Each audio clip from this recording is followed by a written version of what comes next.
بسم اللہ الرحمن الرحیم۔ یہ کلپ نمبر 10 ہے۔ آج ہم سورہ بقرہ کی آیت نمبر 21 اور 22 کا ترجمہ و تفسیر پڑھیں گے، اور اس تفسیر میں سائنسی نکات بھی آج آپ کے گوش گزار ہوں گے۔ اللہ رب العالمین نے ارشاد فرمایا، یا ایھا الناس اعبدوا ربکم، اے لوگو عبادت کرو اپنے پالنے والے کی، ربکم اپنے پالنہار کی، پروردگار کی، الذی خلقکم جس نے تمہیں پیدا فرمایا، والذین من قبلکم اور ان لوگوں کو پیدا فرمایا جو تم سے پہلے تھے، لعلکم تتقون تاکہ تم پرہیزگار بن جاؤ۔ دنیا کے تمام انسانوں کو اللہ تعالیٰ ہدایت کا پیغام دیتا ہے۔ اس آیت میں فلسفیانہ موشگافیوں کی بجائے نہایت واضح بات کی گئی ہے کہ اپنے رب کی عبادت کرو جس نے تمہیں پیدا کیا اور تم سے پہلے لوگوں کو پیدا کیا، یعنی تمہاری بندگی کی واحد حقدار وہ ذات پاک ہے جس نے تمہاری تخلیق کی، تمہارے لیے نشو و نما کے تمام سامان پیدا کیے، جس کی وجہ سے تمہارا وجود ہے۔ اس نے زمین و آسمان کو تمہاری خدمت پر لگا دیا۔ اب تم بھی ذرا سوچو کہ تم کس لیے ہو۔ یہاں پر میرا جسم میری مرضی مت کرو، تمہارا جسم اللہ کی مرضی کہو۔ یہ آیت مبارکہ اس کے آخر میں اس بات کو کھول کھول کر بیان کر رہی ہے کہ اگر تم اپنے رب کے عبد بن جاتے ہو تو اس سے فائدہ تمہیں کو ہوگا، اس کا انعام یہ ہوگا کہ تم متقی بن جاؤ گے۔ اور یہ پہلے بتایا جا چکا ہے کہ دنیا و آخرت کی کامیابی متقی لوگوں کے لیے ہے۔ اللہ رب العالمین نے آیت نمبر 22 میں ارشاد فرمایا، الذی جعل لکم الارض فراشا والسماء بناء وانزل من السماء ماء فاخرج به من الثمرات رزقا لکم فلا تجعلوا للہ اندادا وانتم تعلمون۔ فرمایا وہی ذات ہے جس نے تمہارے لیے زمین کو بنایا، فراشا بچھونا بنا دیا، والسماء بناء اور آسمان کو عمارت بنا دیا یعنی چھت بنا دیا، وانزل من السماء ماء اور آسمان سے پانی اتارا، فاخرج به من الثمرات تو اس سے کچھ پھل نکالے، رزقا لکم تمہارے کھانے کے لیے، فلا تجعلوا للہ اندادا تو اللہ کے لیے جان بوجھ کر برابر والے یعنی شریک مت ٹھہراؤ، وانتم تعلمون اس حال میں کہ تم یہ سب کچھ جانتے بھی ہو۔ پتہ چلا کہ اللہ رب العالمین نے انسانوں پر بہت بڑا کرم فرمایا ہے۔ آسمان کی طرف سے اللہ تعالیٰ نے جو چیزیں آتی ہیں ان کا تذکرہ فرمایا۔ اس آیت مبارکہ میں بہت ساری چیزیں ہیں مگر ہم 3 چیزوں کو ڈسکس کریں گے۔ یہ عظیم سائنسی حقائق ہیں جو رب کائنات نے اس آیت مبارکہ میں بیان فرما دیے۔ اللہ تعالیٰ نے زمین کے لیے فرش کی مثال فرمائی ہے جس میں ایک بڑی سائنسی فکر پنہاں ہے۔ فرش کا مطلب بست ہوتا ہے یعنی بچھنے والا، بچھا دیا جانے والا اور پھیلا دیا جانے والا، جیسے بچھا ہوا قالین ہو۔ فرض کریں زمین کی سطح اس طرح نہ ہوتی بلکہ جس طرح کہ آج ہے، بلکہ سخت لاوا ہوتی، یا اس کی سطح ہموار نہ ہوتی، یا یہ صرف ریت کے ڈھیر اور ٹیلے ہوتی، یا اس کے اوپر پانی ہی پانی ہوتا، یا یہ برف ہی برف ہوتی، یعنی every where ice he ice ہوتی، تو کیا زندگی گزارنا یہاں پر پاسبل تھا؟ کیا یہاں زندگی گزارنا ممکن تھا؟ ہرگز نہیں۔ سورج کے دیگر سیاروں کی طرح زمین کا جب ہم زمینی سطح سے سائنسی موازنہ کرتے ہیں تو اللہ تعالیٰ کے لیے ایک عجیب تشکر کا احساس پیدا ہوتا ہے۔ اتنا عظیم، اتنی ٹھنڈ پڑ جاتی ہے کہ ہمارے رب نے ہمارے لیے کتنی آسانیاں پیدا فرمائی ہیں۔ اس پر نباتات اور فصلوں کا اگنا اس کی خصوصی سطح اور اس کے اندر موجود خصوصی عناصر کی وجہ سے ہے، اور اسپیشل کوالٹی اللہ نے اس زمین کے اندر پیدا فرما دی جن سے دیگر سیاروں کی سطح محروم ہے۔ یہ یقیناً ایسی مثال ہے جو کہ کسی اور سیارے میں نہیں پائی جاتی۔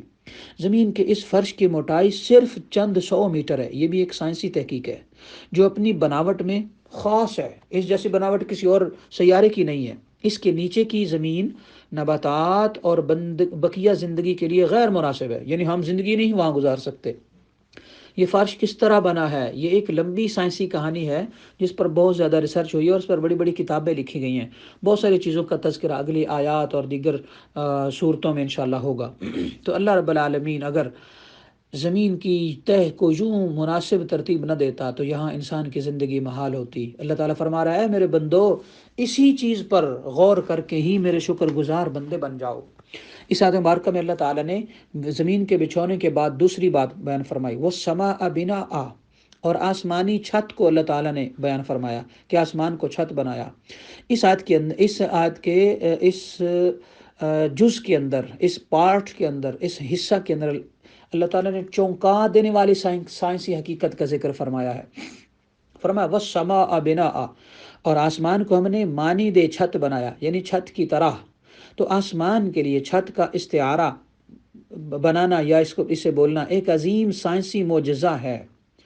20ویں صدی میں فضا، جو زمین کی فضا ہے اس کے متعلق جو تحقیقات ہوئی ہیں، ان سے پتہ چلتا ہے کہ اگر یہ فضائی چھت نہ ہوتی تو زمین پر زندگی ناممکن ہو جاتی۔ کائناتی شعاعیں، شمسی شعاعیں اور برقائے ہوئے کائناتی ذرات، یہ جو اوزون کے لیئرز ہیں، یہ ذرات اہل زمین کو بھون کر رکھ دیتے اور گرنے والے شہاب ثاقب سب کچھ توڑ پھوڑ کر رکھ دیتے۔ لیکن یہ نہ نظر آنے والی چھت ہمارے مہربان پروردگار نے ایسے بنائی کہ خطرناک آسمانی چیزیں یا تو اس سے ٹکرا کر واپس لوٹ جاتی ہیں یا اس چھت میں جذب ہو کر بالکل ختم ہو جاتی ہیں، اور ہم مزے سے اس کے نیچے زندگی گزار رہے ہیں۔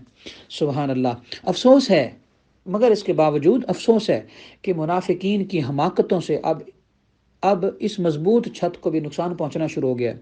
اس چھت کا ایک حصہ اوزون کی لیئر ہے، یعنی اوزون کی تہہ پر مشتمل ہے۔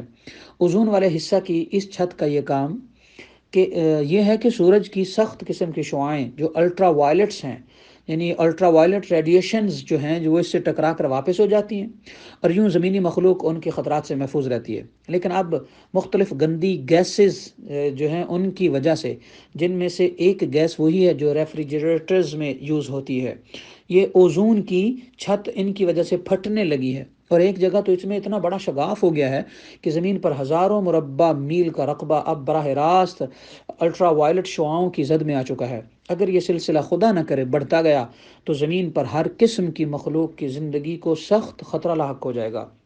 مگر وہ رب ہے جو اپنی مخلوق کو پالتا ہے اور ہمیشہ انشاءاللہ پالتا رہے گا۔ رب کائنات نے اسی لیے فرمایا تھا لا تفسدوا فی الارض۔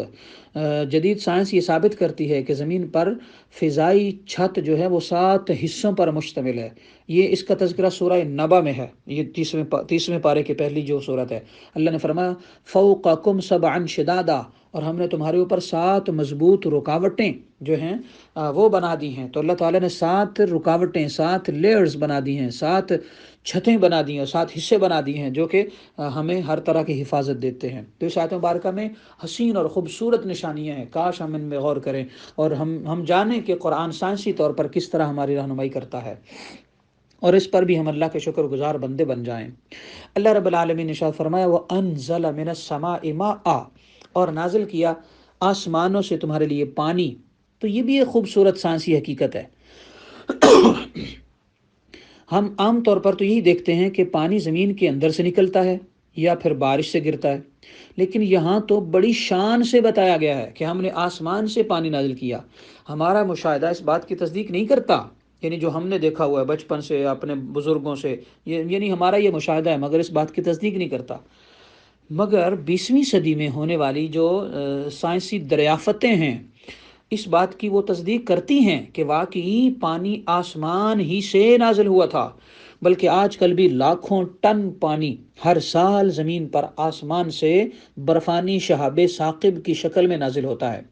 آپ کو ایک تحقیق بتاتا چلوں، ناسا نے 1980 میں، یعنی 1980 میں 80 کی دہائی میں یہ مشاہدہ کر لیا تھا کہ آسمانوں کی طرف سے بہت بڑے بڑے برفانی تودے زمین پر گرتے رہتے ہیں، لیکن اس کی فضائی چھت کی رگڑ کی وجہ سے، یعنی فضا کے اندر اللہ نے جو چھت بنا دی ہے، جس کا تذکرہ کہ پچھلی آیت میں یعنی آیت کے پچھلے جز میں ہو چکا ہے، تو اس کی رگڑ کی وجہ سے اوپر ہی بخارات میں وہ تبدیل ہو جاتے ہیں وہ تودے، اور پھر آہستہ آہستہ یہ پانی زمین کی طرف پہنچتا ہے، اور یہ عمل اربوں سالوں سے ہو رہا ہے۔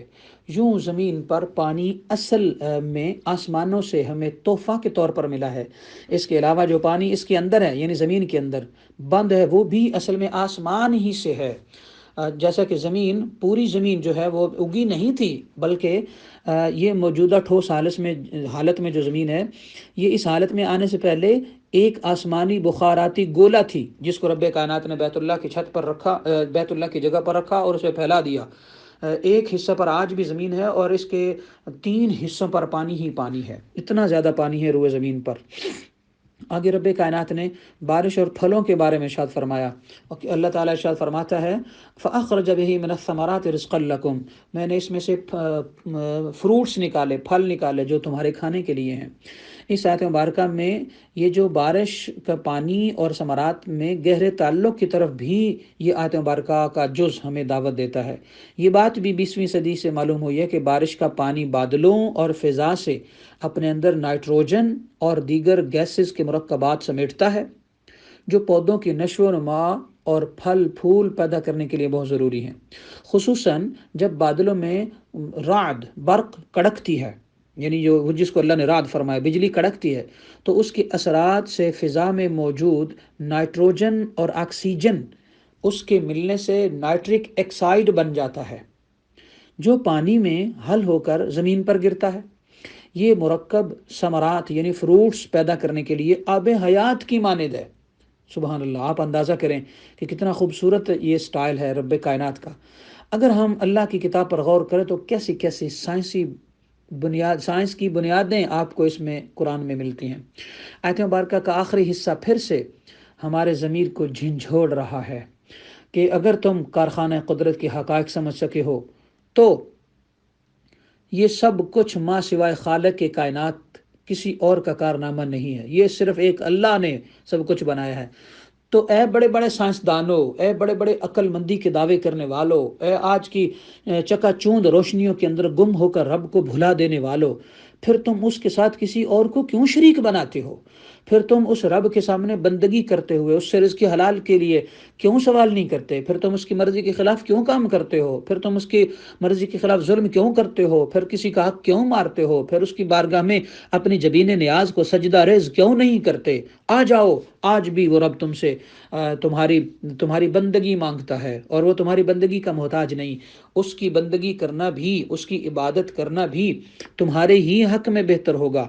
لہٰذا اللہ تعالیٰ ہمارے ارد گرد اس طرح ہے جیسے ہم فضا میں ہیں، اور یوں کہہ لیں کہ فضا میں ہیں اور ہمارے ارد گرد ہوا ہے۔ اللہ کا نور بھی ہمارے اندر اسی طرح ہے، یا جیسے کہ سمندر کا پانی مچھلی کے اندر بھی ہوتا ہے اور باہر بھی ہوتا ہے، ہمارا رب ایسے ہی نور کی شکل میں ہمارے ارد گرد ہے۔ اللہ تعالیٰ نے ہمیں گھیر رکھا ہے، اور اللہ تعالیٰ نے اس آیت مبارکہ میں ہمیں یہ احساس دلایا، اے میرے بندے، یعنی فرمایا نا یا ایھا الناس اعبدوا، سورہ اسی آیت نمبر 21 کے شروع میں فرمایا اے میرے بندو عبادت کرو۔ تو عبادت کا مادہ عبد سے ہے، یعنی مادہ سے مراد اس کا مصدر، اس کی بنیاد، اس کا بیسک روٹ ورڈ جو ہے، جس کے معنی غلام کے ہیں۔ لہٰذا اللہ کے غلام کی حیثیت سے زندگی گزارنا عابد کی حقیقی زندگی ہے، اور وہ اس طرح ہے کہ بندہ مومن کی زندگی کا ایک نصب العین ہے، اور وہ یہ ہے جس طرح کہ سورہ انعام کی آیت نمبر 163 میں اللہ فرماتا ہے، حضرت ابراہیم علیہ السلام کے الفاظ ہیں، ان صلاتی و نسکی و محیای و مماتی للہ رب العالمین، اے میرے اللہ، بے شک میری نمازیں اور میری قربانیاں اور میرا جینا اور مرنا اور میری نماز اور ذکر و اذکار اور صدقات، حتیٰ کہ جینا مرنا سب کچھ اللہ کے لیے ہے جو رب العالمین ہے۔ آپ صلی اللہ تعالیٰ علیہ وسلم، حضور علیہ السلام کی زندگی اس کی اعلیٰ ترین زندہ مثال ہے۔ رب کائنات ہمیں اس پر عمل اور سمجھ کی توفیق عطا فرمائے، اور اللہ تعالیٰ ہمیں اپنے شکر گزار اور تابع بندے بنائے۔ اللہ تعالیٰ ہمیں قرآن سے سائنسی اور ظاہری اور اسلامی اور دنیاوی اور اخروی سبق حاصل کرتے ہوئے اللہ کے برگزیدہ بندے بن کر رہنا نصیب کرے، آمین۔ وما علیہ الا البلاغ۔